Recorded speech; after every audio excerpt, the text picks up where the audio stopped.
This station activity is called Rad Rollers, and it's kind of a unique activity, but the students always love to do it, and it's usually a lot of fun to watch. So how it begins is the students will come up and grab a dice from a bucket, and they'll simply roll the dice on the ground.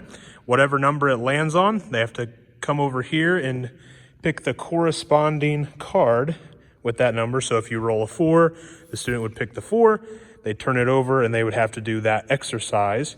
So chase the rabbits, so mountain climbers. So they'll do the exercise, and you can do as many reps as you would like.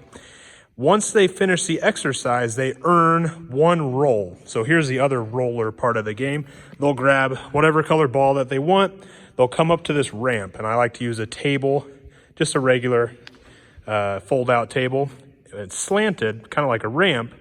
And on the other end, you can have some type of target system. So today we're using some of those putt-putt